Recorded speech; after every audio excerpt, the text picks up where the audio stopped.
yung laboratory ngayon, pero dahil nga hindi tayo allowed na mag face-to-face, probably on the 5th week na lang yon. Kasi kung hindi ako nagkakamali ay 4th week ba? Ay, 6th week pala, I mean. Kasi ngayon ay 4th week. So, next week na lang yung laboratory. And kindly get your pens and papers with you kasi itutuloy na lang natin yung discussion natin sa nomenclature. And before we start, I just want to give a quick icebreaker bago tayo mag-start. So, I just want to share some trivia about the chemistry of chocolates. So, chemical compounds found in chocolate may offer a wide range of health benefits. So, kung meron sa atin na mahilig sa chocolate or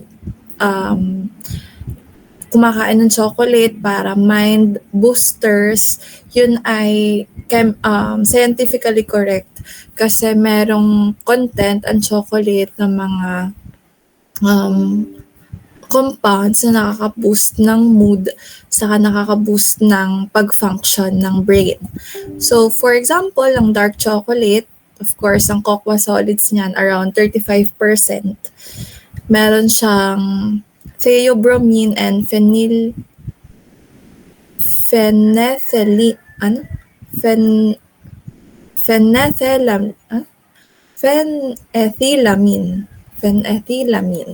So, ang milk chocolate naman, cocoa solids as around 20 to 30%.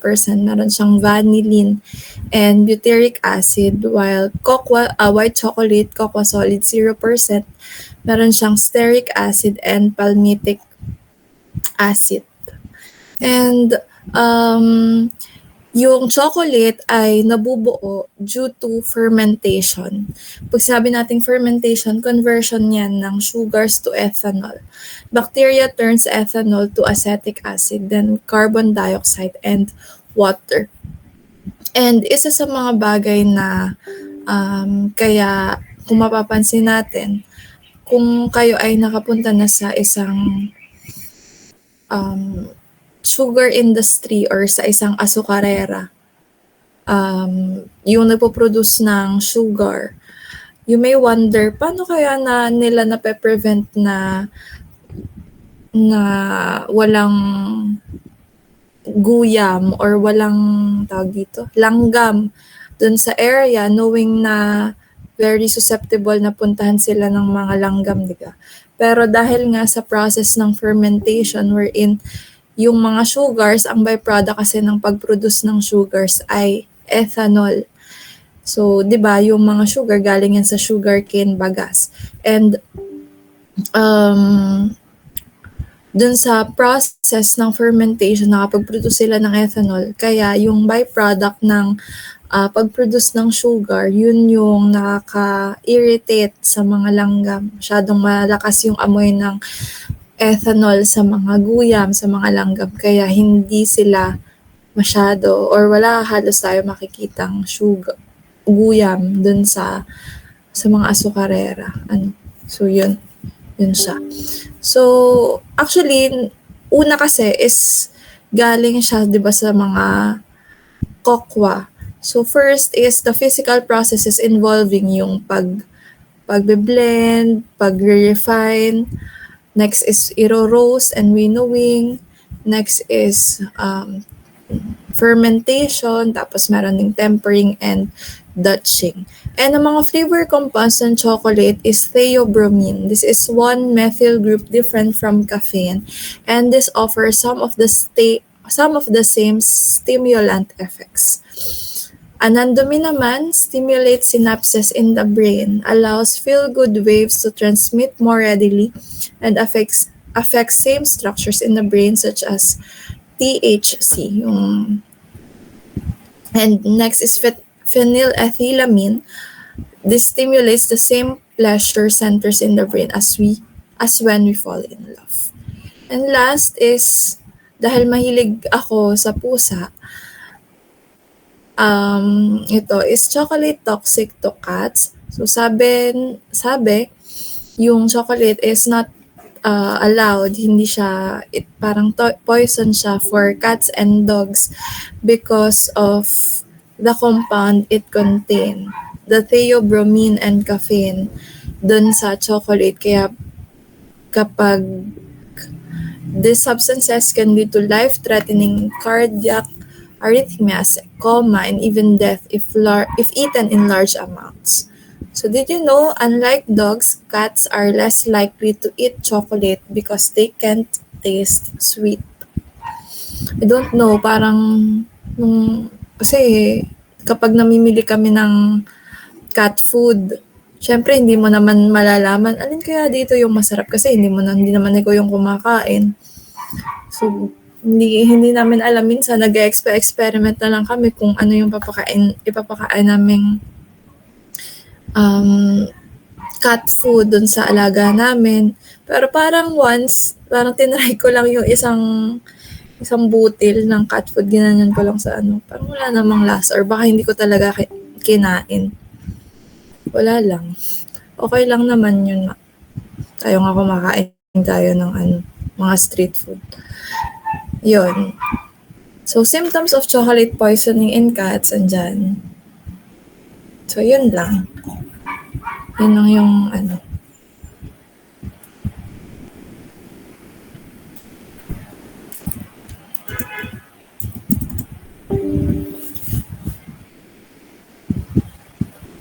Okay. So, kung hindi ako nagkakamali, ang last klase pa natin ay nung face-to-face, wherein natapos ko ata hanggang cyclic. So, for today, this is just a review sa inyo, I know. So, I'll discuss the sources and the naming of aromatic compounds. So, we are done dun sa family of hydrocarbons composed of alkanes, alkenes, and alkynes. We are also done sa mga cyclic compounds, and now we are going to discuss the aromatic compounds. So aromatic compounds, they are mainly comprised of the benzene, the toluene, and the xylene. It is the most common. So pag sinabi nating benzene, edi 6 sides with alternating double bond. Para siyang hexagon na may alternating double bond. And yung mga double bond, pwedeng dito, ito, saka dito. Pag naman sinabi nating toluene, this is just methyl benzene. And ito yung ginagamit nating parent name sa mga compounds na merong methyl benzene. And kapag naman sinabi nating xylene, yung methyl group, meron siyang dalawang methyl group, and it just depends on the position ng methyl nung isang methyl, kung siya ay naka-ortho position, meta, and para position. So, i-discuss natin yung tatlong prefixes na yon for disubstituted benzene. So, let us take note na yung ortho, meta, and para are just, they are used only for disubstituted benzene. So, kapag tatlo na yung substituents ng benzene, hindi na siya pwede na gamitin. So, ortho, kapag naka 1-2 position, 1-2. Kapag meta, naka 1-3 position. And kapag para, naka 1-4 position siya dun sa benzene. So, for example, this is ortho dichlorobenzene. We just name the substituents dichloro, stuck in the word benzene. For this is meta dimethyl benzene. Or meta, xylene. Diba pag xylene, 2 carbon at 2 methyl groups. And for this one, this is para-chlorobenzaldehyde. So yung benzene, meron siyang C double bond OH, which makes it an aldehyde. So chlorobenzaldehyde. And then the aldehyde atom and the chloro atom is in a 1-4 position, kaya para. No, para-chlorobenzaldehyde or p-chlorobenzaldehyde. Ito pa yung ibang compounds na pwede nating ma-encounter for aromatic compounds. So, benzene, toluene, xylene, indiene, naphthalene. So, ito sana yung gagamitin nating raw material dun sa experiment. biphenyl anthracene with 3 benzene rings, and phenanthrene with 3 benzene rings din. Pero yung isa is nakaangat, phenanthrene. And usually, yung mga aromatic compounds natin is separated using a fractional distillation column. Para kasi siyang isang malaking mixture, or yung mga nagmula siya sa isang sa petroleum. So yung petroleum is a mixture of many organic compounds, and in order to separate those organic compounds, we subject it to a fractional distillation column wherein separate natin yung mga compounds due to their differences in boiling point. So yung mga matataas ang boiling point, usually mga gases yan, like butane and propane, yung mga carbon atoms with yung mga onti lang ang carbon chains. For example, butane and propane. Ginagamit as fuel yung butane, kapag nagsasamgyup, pag portable yung gusto natin. Next is petrol, next is kerosene, next is diesel, next is fuel oil, crude oil, lubricating oil, paraffin wax, and asphalt.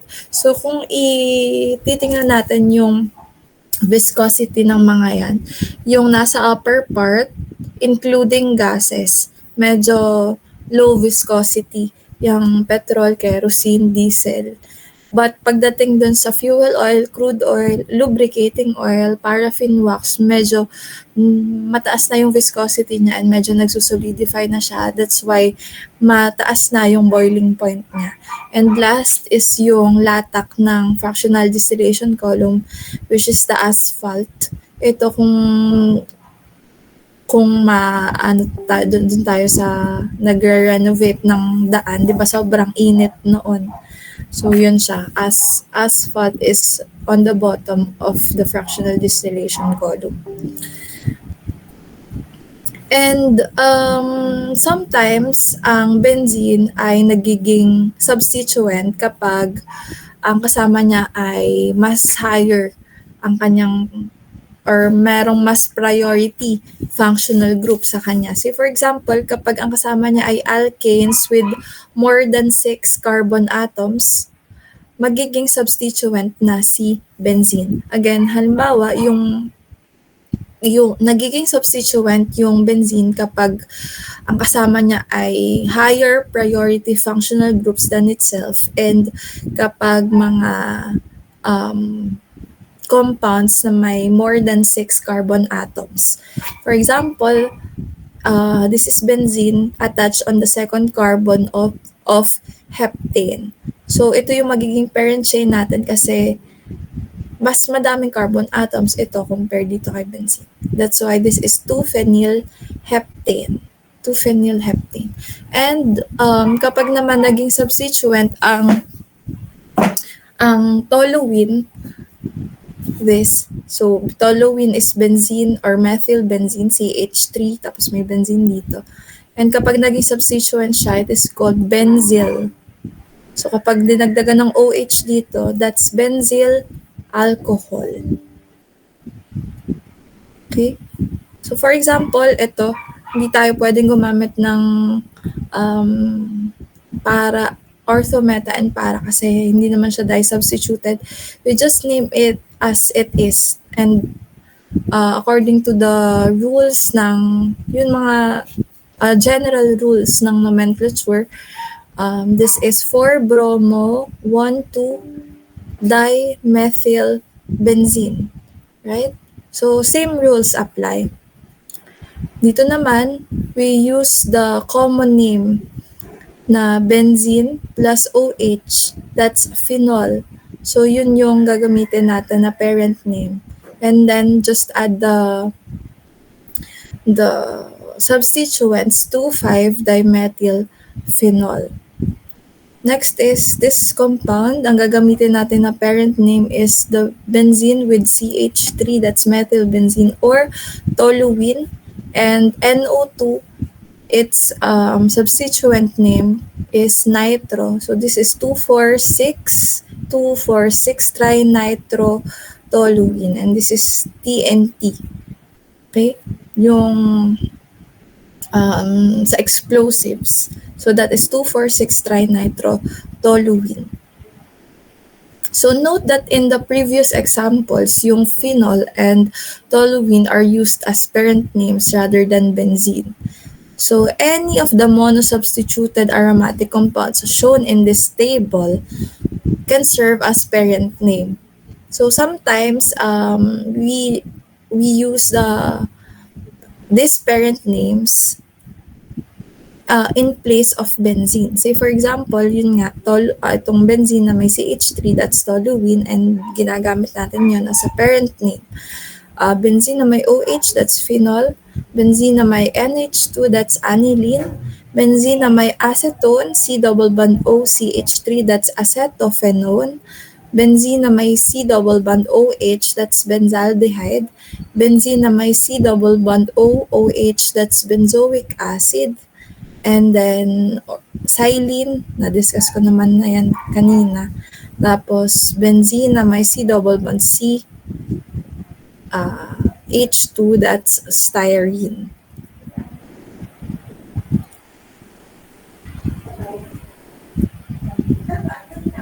Wag na yan. So, did you get yung aromatic compounds? I'll just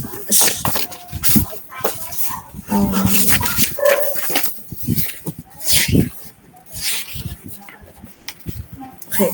So, type yes if we can proceed to the next functional group. Type yes.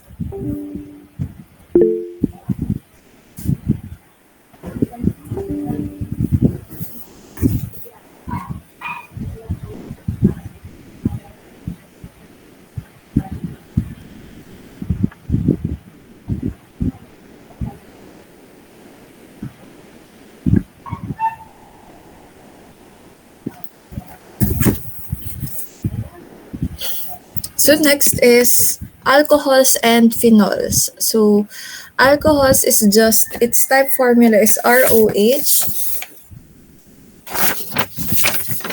ROH, wherein yung R group, let us recall na yung R group is the combination of carbon and hydrogen atoms.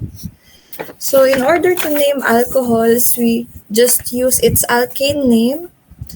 So instead of adding in, we add all, right? So we just drop the E sa alkane and just replace it by all. So methanol, ethanol, propanol, butanol, etc. And we just follow the other general rules for nomenclature, and then we just include aling carbon atom naka-attach yung hydroxyl group. So kapag sinabi nating hydroxyl group, yun yung OH, right? And here we have three kinds of alcohols, the primary, secondary, and primary, secondary, and tertiary alcohol. So kapag sinabi nating primary alcohol, yung carbon kung saan naka-attach yung OH ay may isang R group attached to it. Kapag naman secondary alcohol, yung carbon na may OH attached to it ay may 2 R groups attached. And dito naman kapag 3 R groups attached. So that's the differences between primary, secondary, and tertiary alcohol. For this case, lagi nating ipa-priority yung side kung saan malapit yung OH. So for this one is 2-methanol or 2-methyl, 2-methyl 2-pentanol. Ano kasi 5. So for this one naman, meron tayong phenyl and meron tayong straight chain. So ito yung magiging priority functional group natin kasi nandito yung alcohol. So we start here 1, 2, 3, 4. So 2-butanol and then merong phenyl on the third carbon, that is 3-phenyl 2-butanol. So some simple and widely occurring alcohols have common names that are accepted by EU PAC. For example, is this compound.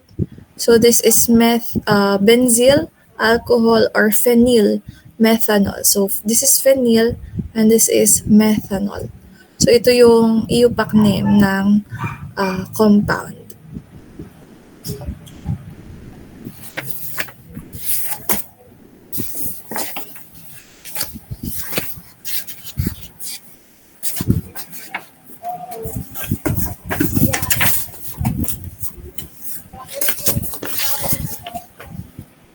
So sometimes we also encounter na meron tayong dalawang OH group sa isang organic compound. Halimbawa, ganito. So paano natin papangalanan ito?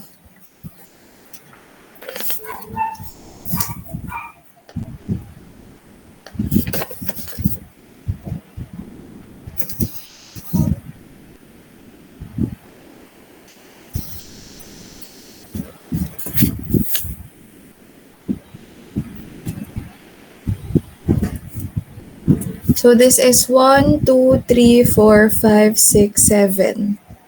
So 1, 2, 3, 4. 4 ethyl, 2, 3 heptane diol. So we also use di. Like the ones na kapag dalawa yung presence ng double bond, that's dienes. Wait lang ha.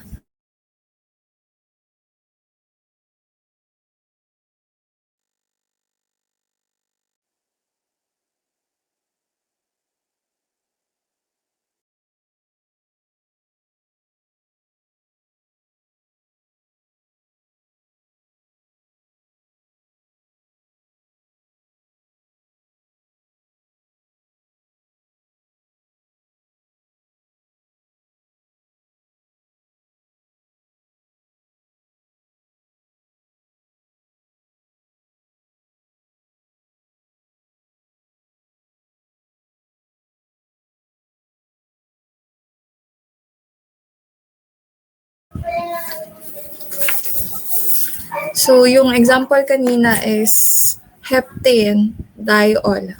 Kasi ginagamit natin yung prefix na di kapag meron tayong presence ng more than one bonds or substituents. For this case, yung mismong functional group yung dalawa. Diol, triols, etc.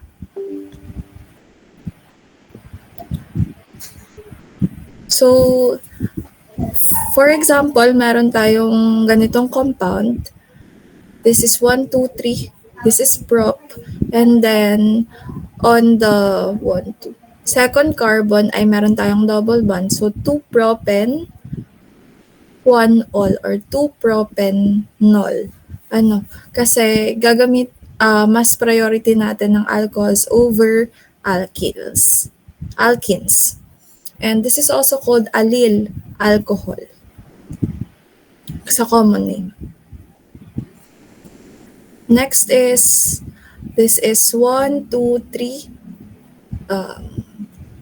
propanol, 2 methyl 2-propanol, or tert-butyl alcohol. Kasi this compound or this carbon is a tertiary carbon. That's why tert-butyl alcohol. And bakit butyl? Kasi 4 na carbon atoms. That's a common name. Ito, this is ethane. Tapos may dalawang alcohol. This is ethane diol or 1,2 ethane diol. And its common name naman is ethylene glycol. Next is, this is propane. Tapos merong OH in the first, second, and third carbons. And then magiging 1, 2, 3 propane triol or glycerol. So phenols are named as described previously for aromatic compounds according to the rules. Note that phenol is used as the parent name rather than benzene. For example, this is M-methylphenol or M-cresol kasi ito, yung phenol yung gagamitin natin yung parent name. M-cresol is the common name. Ito, phenol pa din siya. So, ito yung carbon 1, 1, 2, 3, 4. 2,4-dinitrophenol. So, do you understand alcohols and phenols with the general formula ROH? Type OK if we can proceed to the next functional group. Okay. And not okay kapag kapag we have a question. You have a question.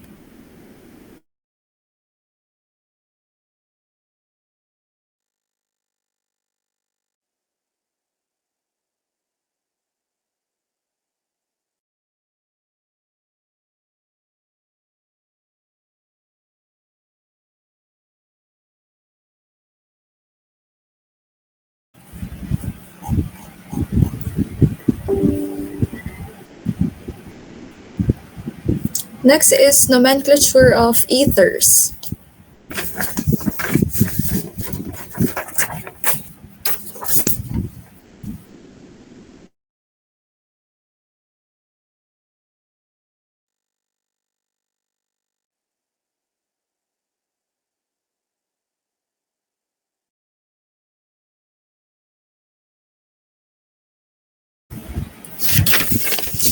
So yung ethers, ang kanyang general formula ay ROR.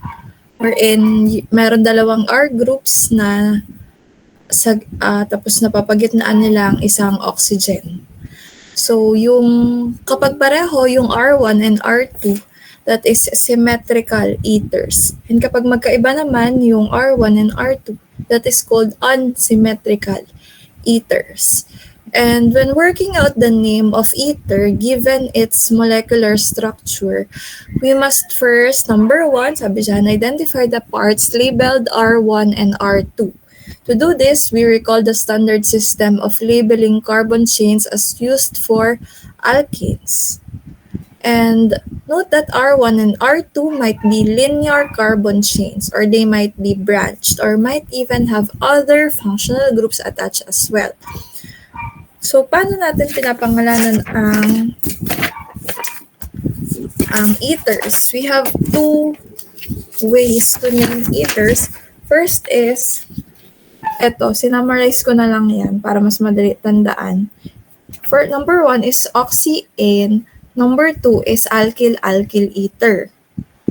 No, kasi, di ba, kapag better nga na you have pen and paper with you, kasi sobrang dami yung inaaral kapag major exam, hindi natin gusto natin naka-summarize na yung mga mahalagang points. I don't know if that works for you kasi yun nga madaming ginagawa, 'di ba? So in order to name ethers, again, meron tayong two ways. First is oxy-N, number two is alkyl-alkyl ether. So sabi ng rules, we first identify the parts labeled R1 and R2. So, magkaiba yung R1 and R2. Unless symmetrical, pareho lang sila kapag symmetrical. So, yung shorter of the chain, R1 and R2, yun yung magkakaroon ng the shorter of the two chains becomes the first part of the name with the N suffix. So, yung shorter, yung may alkane name.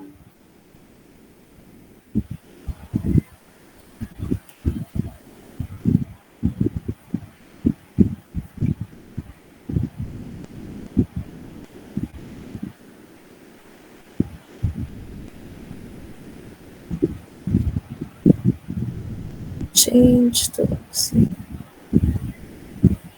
Baliktad. Yung shorter, yun yung may oxy. And yung longer R group, yun yung alkane. Kuha nyo, shorter is the oxy, longer is the alkane. For example number 1, this is asymmetrical ether kasi yung R1 and R2 ay parehong one carbon atom lang. So that is methoxy. methane. So, oxy-N. Yun yung ibig sabihin. And then, rule number 2 is alkyl-alkyl ether. Papangalanan lang yung alkyl name. So, for that case, dalawang methyl, so dimethyl ether. Next, example number 2, methoxyethane or ethyl-methyl ether.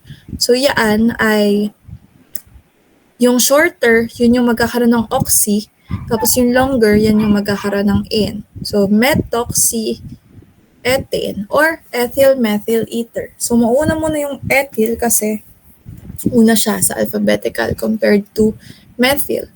Next is ethoxypropane or ethyl-propyl ether. So, mali ito. Yan, mali yan. Next is number 4, ethoxybutane or ethyl-butyl or butyl-ethyl ether pala dapat. Butyl-ethyl ether. And number 5 is propoxypentane or pentyl-propyl ether. So, tatandaan lang natin, 2 ways to name ether. Kailangan pangalanan both are groups. First one is oxy-N and second one is alkyl-alkyl ether. Dun sa number 1, oxy-N, yung oxy, ay gagamitin natin for the shorter R group and yung alkane name ay gagamitin natin for the longer R group. For the second rule naman, we just name it according to its alkyl name and just add the word ether. So simple ethers with no other functional groups are named by identifying the two organic substituents and adding the word ether. For example, this is isopropyl, wherein, di ba, ginagamit natin yung iso kapag may methyl group attached on the second carbon from the free end. 1, 2. This is methyl.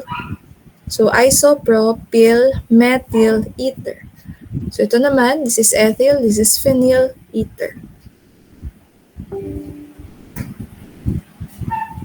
So, if other functional groups are present, the ether part is considered an alkoxy substituent. For example, yung ethers kasi mas priority functional group ang aromatics compared to ethers. That's why ito ay magiging benzene ang parent name. And then, itong R group na ito, itong RO group or OR group, saka ito, this is a substituent and that is an ether. So kapag naging substituent, yung ether part, ang pangalan niya is alkoxy. So yung alk, that is the alkane, dadagdagan lang natin ng oxy na suffix. So pag isang carbon atoms, that is methoxy. Right? And dahil dalawang methoxy on the first and fourth carbon, this is para dimethoxybenzene.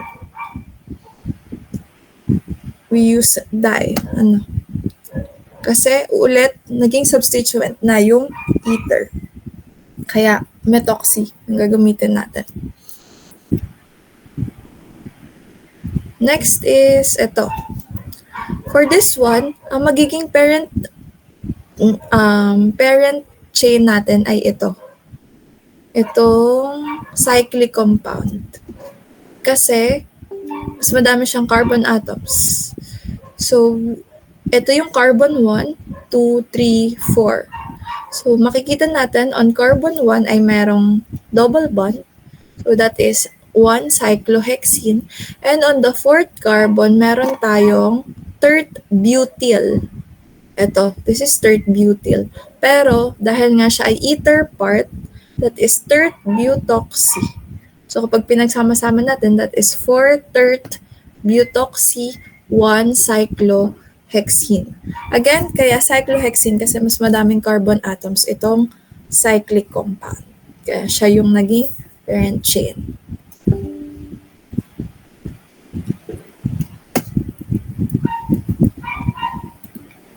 Another example, this is 2-methoxy, 2-methylpropane. Ito yung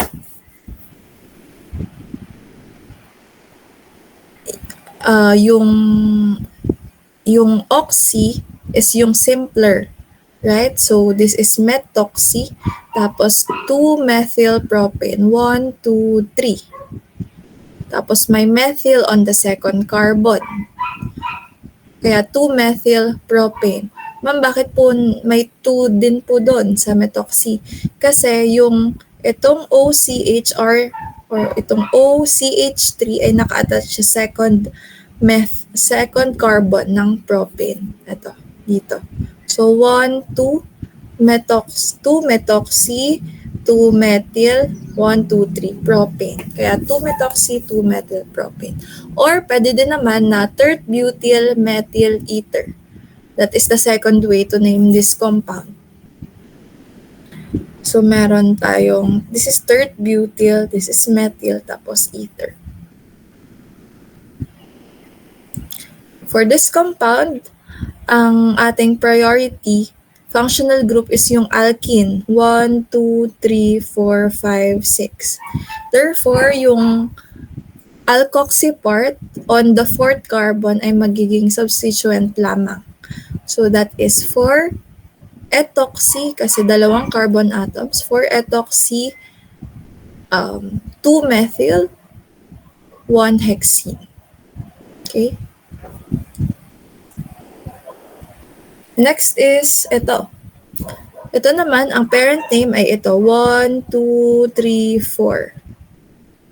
That is butanol. So actually, ang magiging first carbon ay ito. Kasi sa kanya naka-attach yung OH. So 1, 2, 3, 4. And then meron tayong isopropoxy on the third carbon. Yan, isopropoxy ito. Itong part na to. Yan. Again, yung isoprop, kasi we use iso, kasi may on the second carbon from the free end, merong methyl group. Ito yung methyl group na yan. So 1, 2. So isopropoxy, 1 butanol. Next is meron tayong benzene, meron tayong cyclic compound, meron tayong substituent dito. So, paano natin ito papangalanan? First of all, kailangan alamin natin alin ang parent chain. So, for this compound, ito yung parent chain, cyclohexane. And then, dun sa cyclohexane, we start numbering here. 1, 2, 3. Ibig sabihin, meron tayong ethyl on the first carbon as substituent, and this is 3-phenoxy on the third carbon kasi ng cyclohexane. Bakit phenoxy? Kasi phenyl. Phenyl yung benzene, di ba? Kapag naging substituent, phenyl. Kaso meron siyang oxygen or it is an ether substituent. Kaya phenoxy ang tawag. Kaya 1-ethyl, 3-phenoxy cyclohexane. Do you have questions so far, class? Type no question kapag okay yung discussion. No question. Kapag may question, edi type question.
Okay.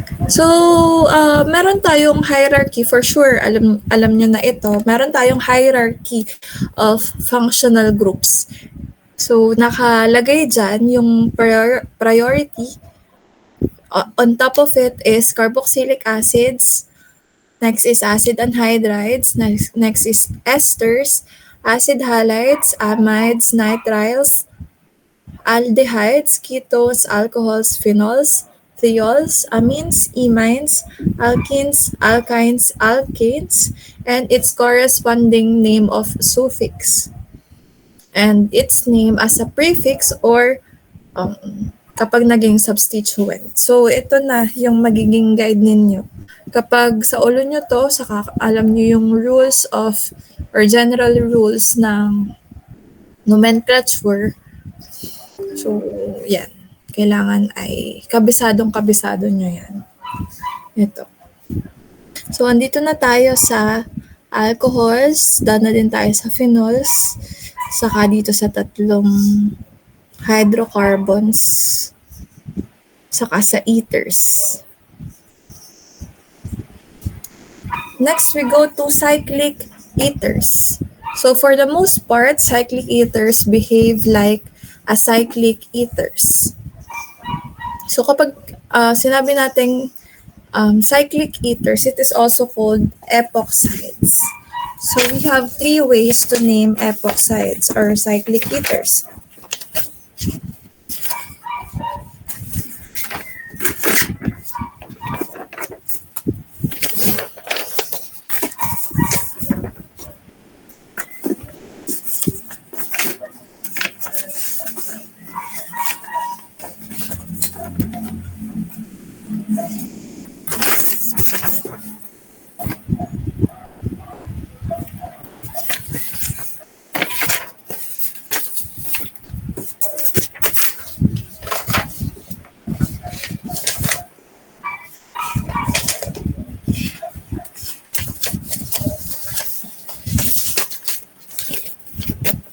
Yan. Ay, wala tayong blackboard. So again, we have 3 ways to name cyclic ethers. First is the methylene oxide, 2 epoxy alkane, and 3 the ox. This is the common name. So tingin kayo dyan sa PowerPoint. So the most common epoxide is ethylene oxide, wherein itong ethylene oxide ay nakapangalan according to number 1. So ethylene kasi 2 carbon atoms. Tapos, this is also called epoxy ethane kasi 2 carbon atoms, kaya ethane. Yung word na epoxy all throughout the yan, talagang pangalan yan for epoxides, this epoxy name. And the third or the common name for ethylene oxide is oxirane. Ito sinasaulo lang yung oxirane. Yung number 3. So say for example, ito, this has 3 carbon atoms kaya trimethylene oxide for number 1. Second way to name this is 1,3-epoxy propane. Kaya propane, edi syempre 3 carbon atoms, 1, 2, 3. And then, kaya may 1,3 kasi yung oxygen is attached on the first and the third carbon of propane. Kaya 1,3-epoxy propane. And then, that's oxetane naman sa common name. Next, this is tetramethylene oxide or 1,4-epoxy butane. This is 1, 2, 3, 4. The oxygen is attached on the first and the fourth carbon. Kaya 1,4-epoxy butane or oxolane. Next, this is pentamethylene oxide.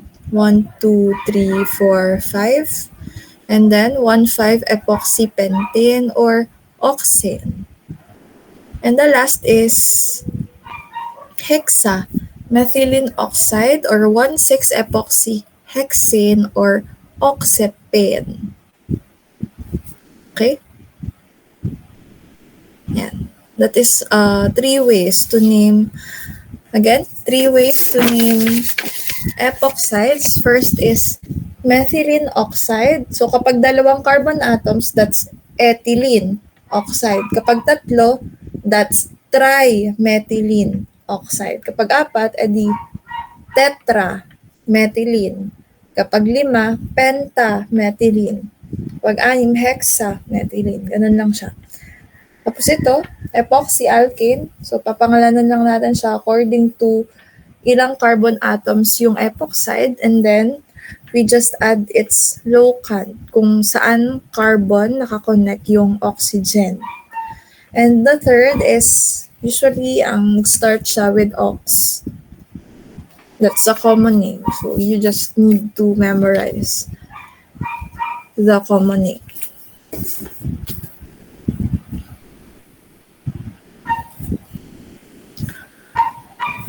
So this is 2,3-epoxy butane or dimethyl oxirane. So 1, 2, 3, 4. And yung epoxy or yung oxygen is attached on the second and third carbon of butane. That's why 2,3-epoxy butane or dimethyl oxirane. Kasi itong part na itong epoxide na ito, yan, this is oxirane, and then may naka-attach na dalawang methyl group.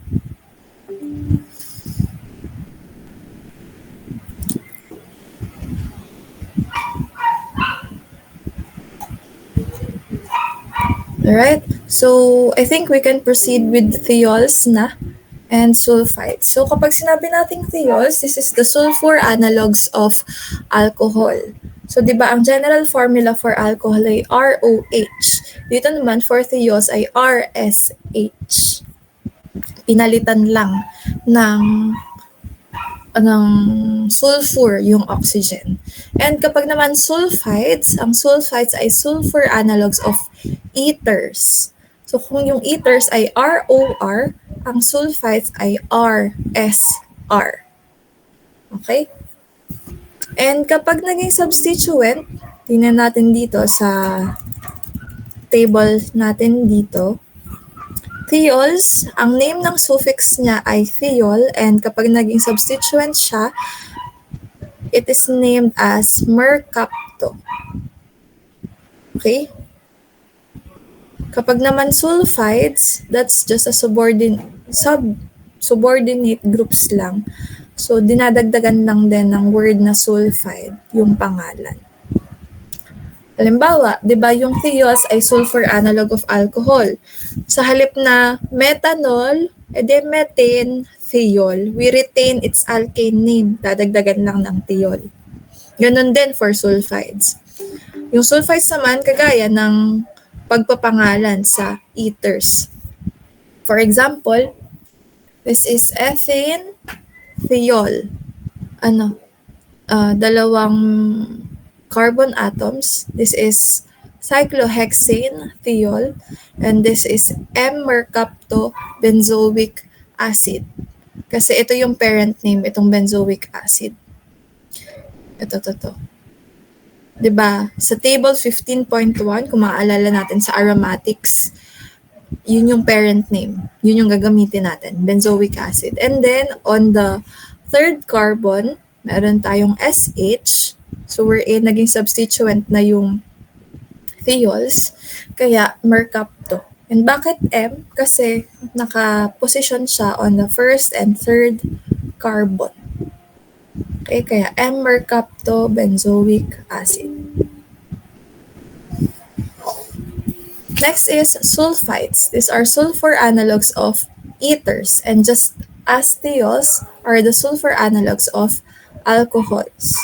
So, kagaya lang din ng pagpapangalan sa ether, diba? Alkyl, alkyl, ether. Ganon din dito. Alkyl, alkyl, sulfide. So, sa halip na ether, ang lalagay, di sulfide yung word. For example, dimethyl sulfide. Methyl phenyl sulfide. Ito naman, Ang magiging parent name natin is the cyclohexene.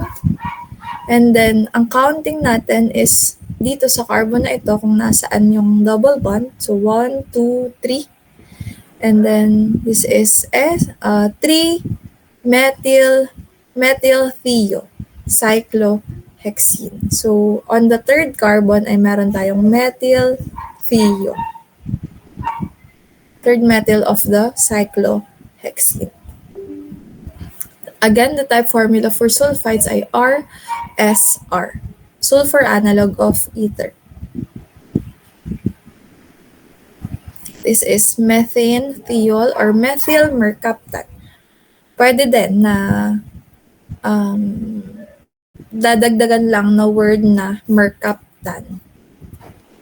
Halimbawa ito, this is 2,2-dimethyl-1-propane thiol. So 1, 2, 3.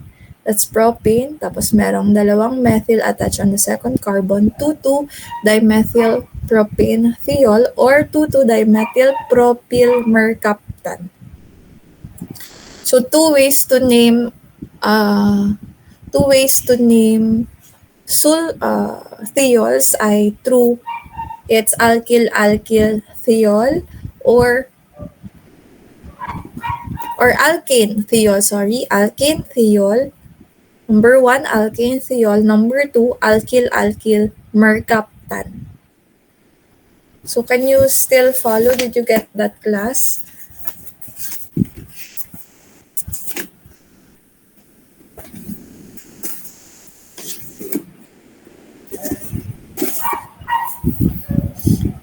So actually, ganun lang din naman, kagaya ng pag-name ng alkene.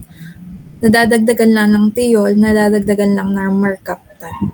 So ito parehas ay iupac name. This is thiophenol.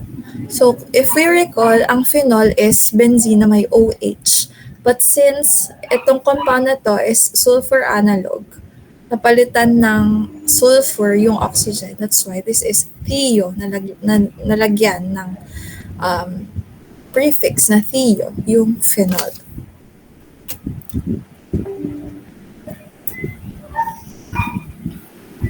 Sulfides.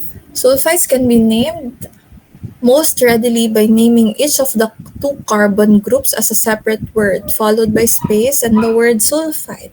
So itong format na ito ay kagaya nung sa ether kanina. Alkyl-alkyl ether. So for this one, alkyl-alkyl sulfide. For example, this is ethyl-methyl sulfide. This is 2-butyl-methyl sulfide. Bakit may 2? Kasi yung sulfur is connected on the second carbon ng butyl. For example, ito naman, this is cyclopentyl ethyl sulfide. Next is disulfides. Ang general formula naman nito ay RSSR. Right? And disulfides can be named most readily by naming each of the two carbon groups as a separate word followed by a space and the word disulfide. So alkyl-alkyl disulfide. For example, ethyl propyl disulfide. Ito naman, cyclobutyl 2-propyl disulfide. So dito sa 2-propyl, yung carbon kasi niya, yung second carbon ay attached dun sa disulfide. Kaya lalagyan natin ng 2 to indicate na aling carbon ni propyl, saang carbon sa kanya naka-attach yung disulfide. Kasi kapag itong carbon na to, yung naka-attach sa kanya, pwede na pangalanan siya as cyclobutyl propyl disulfide.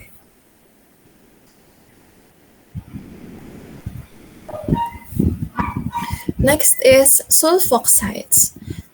Ang kanya namang general formula ay RS double bond OR.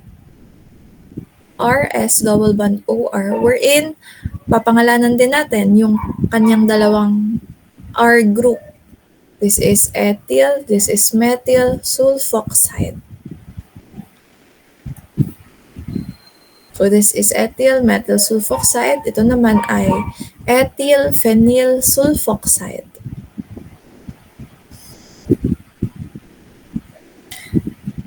And the last for the sulfur analogs is sulfonic acid.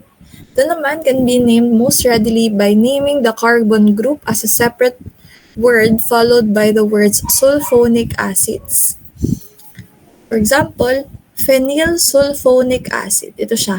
RS double bond O, O double bond OH. Phenyl sulfonic acid. Ito naman, 4-decyl phenyl sulfonic acid. So ito yung carbon 1, 2, 3, 4. And dun sa fourth carbon ay may decyl. So 4-decyl phenyl sulfonic acid. So again, type formula for sulfonic acid ay R S double bond O O double bond O OH. Sulfonic acids. So do you have any questions, class? Or questions or clarifications?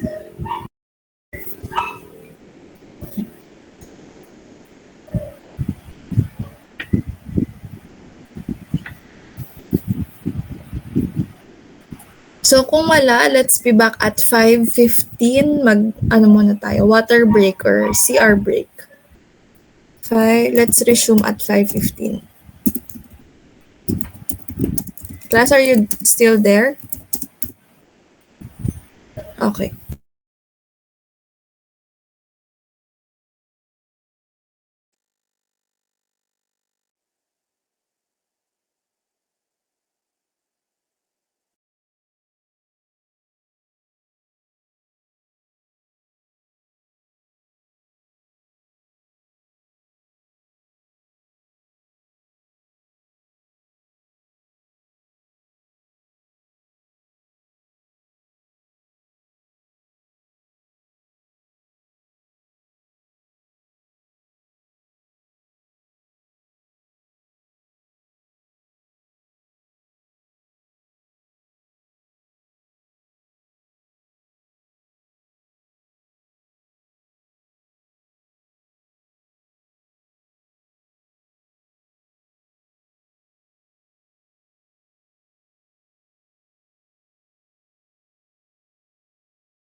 Hi class, are you here na?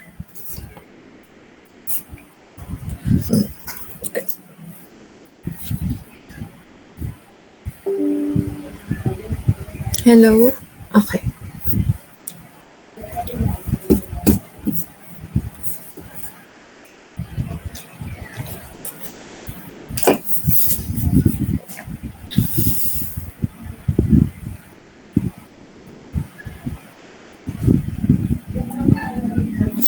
So, we are done dun sa um, so sige, medyo madami na din pala tayong na-discuss including alcohols, phenols, and the sulfur analogs of compounds.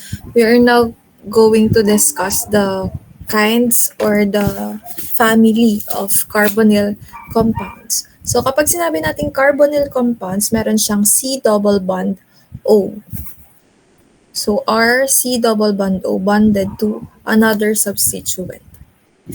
So these are the types of carbonyl compounds. But ang i-discuss lang natin is yung kasama doon sa table of functional groups. Aldehydes, ketones, carboxylic acid, acid anhydride, acid halide, acid anhydride, esters, saka amides, saka acyl phosphate. Yan lang. So, nandito, nakalatag yung mga general formula. So, for aldehyde, R, C double bond O, H, that's al. Kapag ketone, R, C double bond O, R, own naman ang kanyang suffix. Kapag carboxylic acid, R, C double bond O, OH, oic acid. Kapag acid halide, R, C double bond O, X, that's il halide or oil halide. Next is acid anhydride, R, C double bond O, O, C double bond O, R. That's oic anhydride. Pag acyl phosphate, R, C double bond O, and then yung phosphate. That's il phosphate. Esters, R, C double bond O, O, R. That's OH. Lactone, yan. Ito kasi is substituent lang. Thioester, R, C double bond O, S, R. Amides, R, C double bond O, N, and lactam. Ito ay substituent lang. So, kaya sinasabi ko sa inyo class na very important na makabisado at ma-memorize yung general formula kasi doon tayo magbabase kung ano ang kanyang functional group and at the same time ano yung magiging name niya, ano yung magiging suffix niya. So let's discuss first aldehydes. So yung aldehydes are just named by replacing the terminal E of the corresponding alkane name with al. And the parent chain must contain the CHO group. And the CHO carbon is numbered as carbon 1. For example, ito yung carbon 1 natin, merong C double bond O. So kung titingnan natin, this is the R group and then C double bond O H. So this is ethanal. So sa halip na ethane, we drop E and just add al. Ethanal. Ito naman, propanal. Right? So, ang palatandaan natin for aldehydes, laging nasa dulo yung C double bond O H or CHO. So, propanal.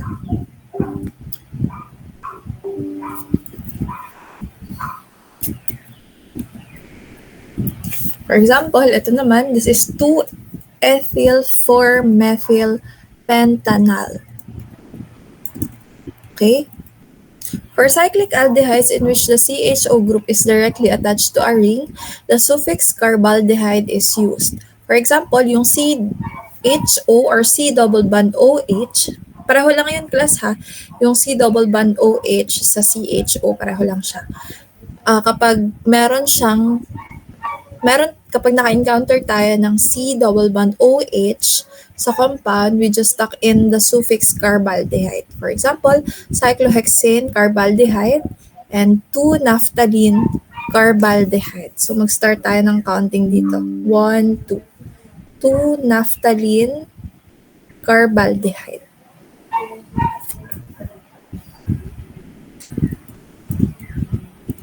Okay.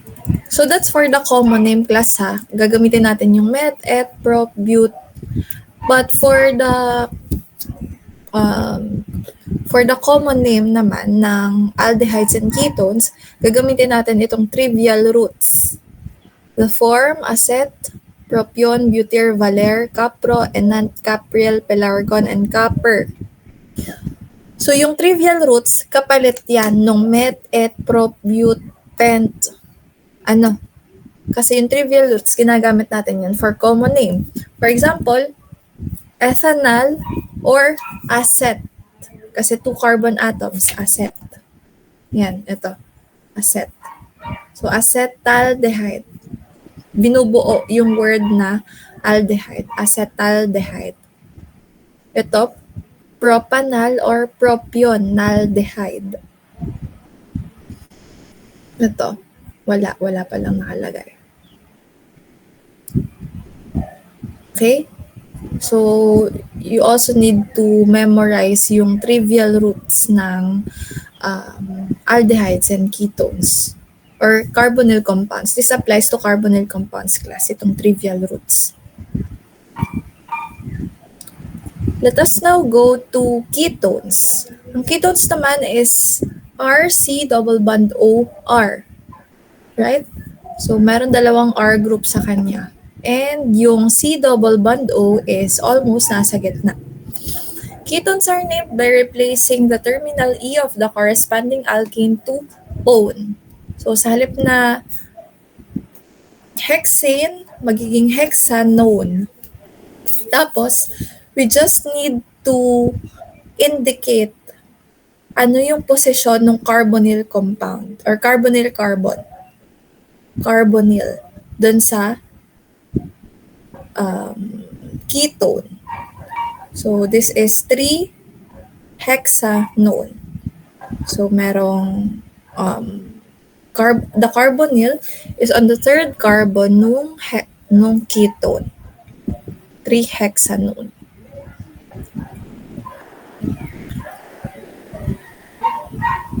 For example, ito naman, meron tayong dalawa na carbonyl, so magiging dione.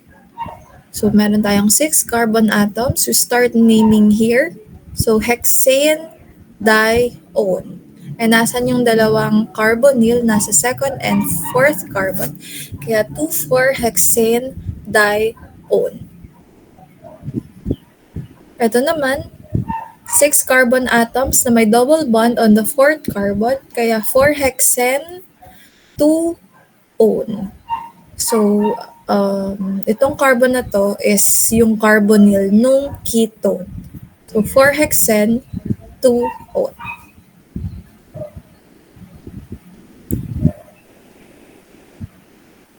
A few ketones are allowed by EUPAC to rename their common names. For example, is acetone, acetophenone, and benzophenone. So, kung ano yung EUPAC name, yun din yung common name nitong mga to.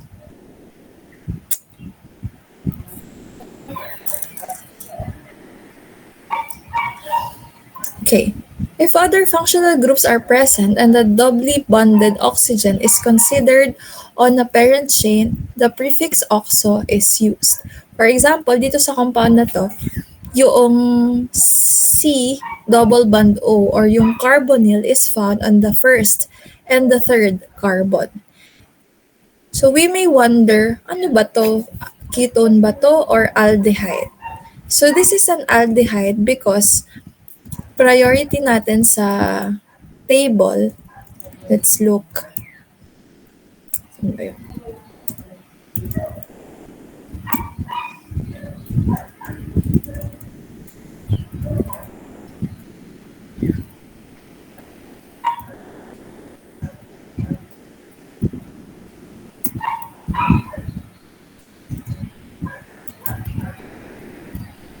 Ito.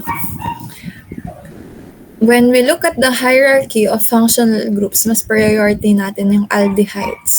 Therefore, dun sa example, magiging substituent si ketones. And its name as a prefix or as a substituent is oxo.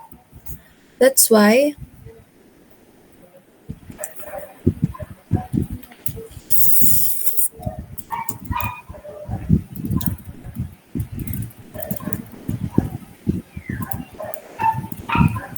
this is 1, 2, 3, 3-oxohexanal. Again, ito ay aldehydes kasi yung carbonyl natin is located on the first carbon. Therefore, mas priority siya if i-consider yung priority of functional groups. Kasi aldehydes mas mataas kaysa kay ketones. So itong part na to, itong nasa third carbon, substituent na lang siya.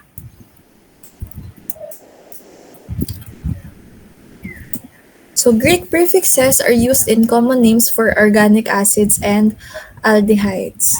So ang kapartner nitong trivial roots na ito is organic prefixes or Greek prefixes. I'll give you some examples. So for example, ay meron tayong ganitong compound. This is the carbonyl carbon, C double bond O. That's C double bond O, OH. This is the carbonyl. And yung sunod or yung katabing carbon ni carbonyl ay alpha carbon. Next ay beta carbon.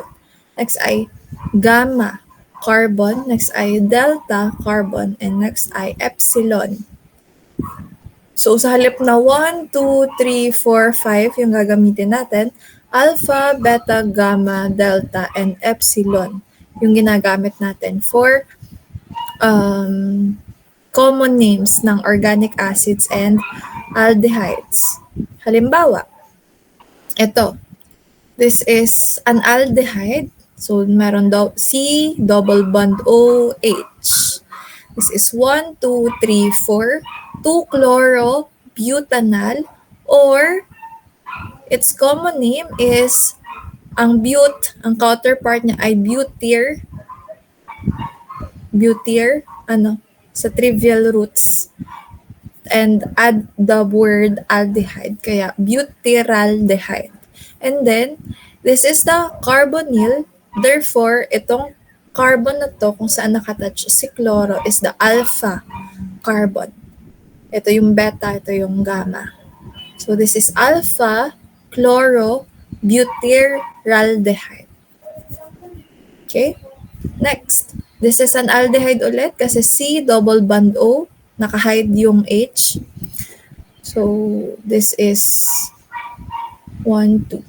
2-bromo, 3-bromo-2-methyl propanal sa UPAC. And its common name is beta-bromo alpha-methyl propionaldehyde.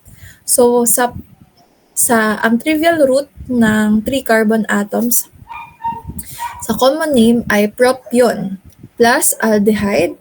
And then, this is the carbonyl. Therefore, ito ay alpha, ito ay beta. Beta-bromo alpha-methyl propionaldehyde. So, unahin natin muna itong bromo kasi una siya sa alphabetical. So, common name is beta-bromo alpha-methyl propionaldehyde.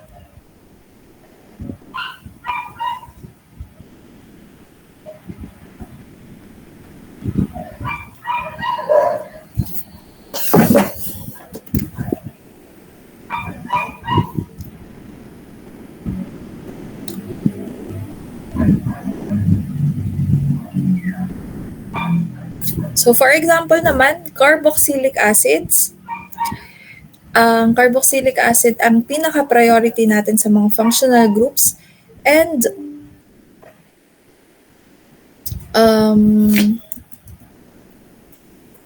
sa halip na E-ending yung alkane, papalitan natin siya ng anoic acid.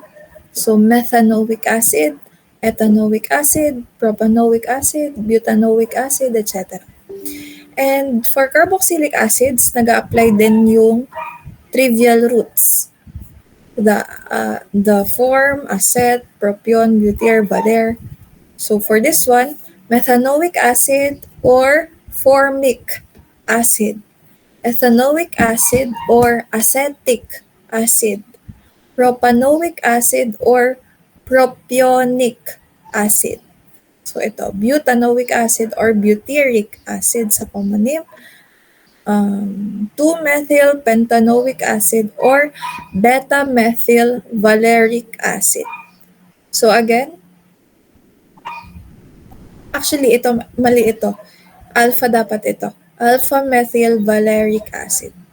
So yung pent, ang kanyang counterpart for trivial roots ay valer plus ic acid, that's valeric acid, and then ito yung carbonyl, therefore ito ay alpha-methyl valeric acid. So ito naman, this is alpha-beta. This is 3-chloropropanoic acid or beta. Mali ito. This is beta-chloropropionic acid. Okay? So when carboxyl groups are added to a ring, ang pangalan naman niya or yung suffix na dinadagdag is carboxylic acid. For this one, this is a cyclopentane. Dinagdagan ng C double bond OOH. So we just add carboxylic acid. So kung kanina dun sa aldehyde ay carbaldehyde yung dinadagdag natin sa mga ring compounds. Dito for carboxylic acid, edi simply carboxylic acid na word.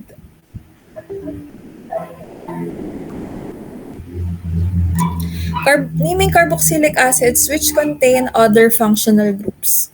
So sabi nga natin, si carboxylic acids, they are the highest nomenclature priority by the EUPAC system. This means that the carboxyl group is given the lowest possible location and the number nomenclature suffix is included. For example, this is a carboxylic acid and itong OH group will serve as its substituent.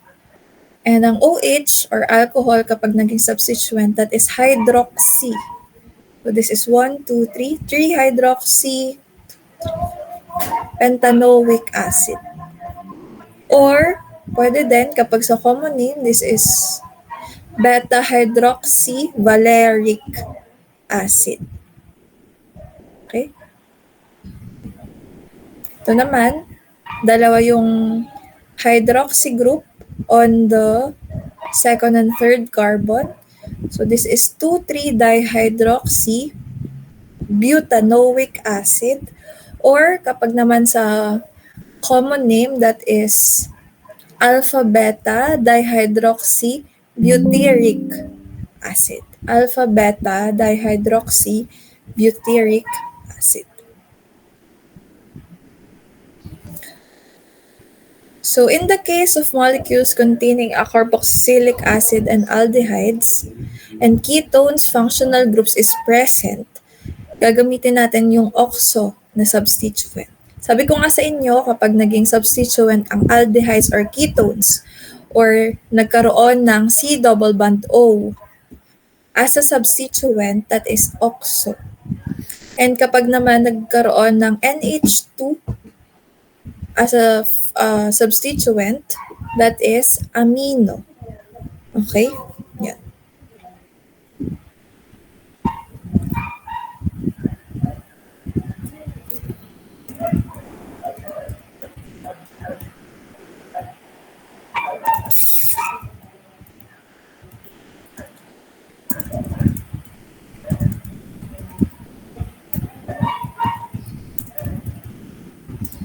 Class, can you still follow? Are you still there?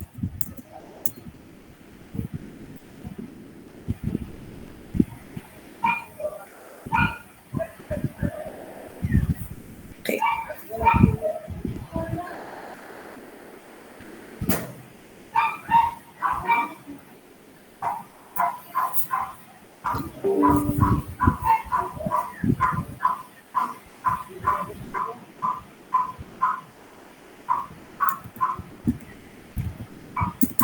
Sige, saka ko na lang i-discuss tong carboxylic acid derivatives, no? Yun na lang muna for today. And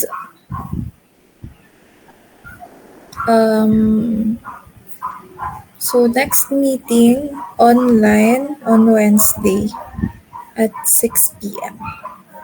Okay, so if you have other concerns, do you have any other concerns? Kasi baka masyado na akong madaming na-discuss. I don't know. And baka mabilis ako magsalita. Yun nga kasi I tend to speak fast and discuss fast.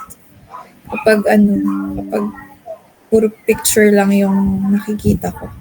And then, yun nga, nangangalay na yung yung pangako kakasalita. Yun lang. Thank you, class. Saka na lang natin i-discuss tong carboxylic acid derivatives. Thank you. Thank you po.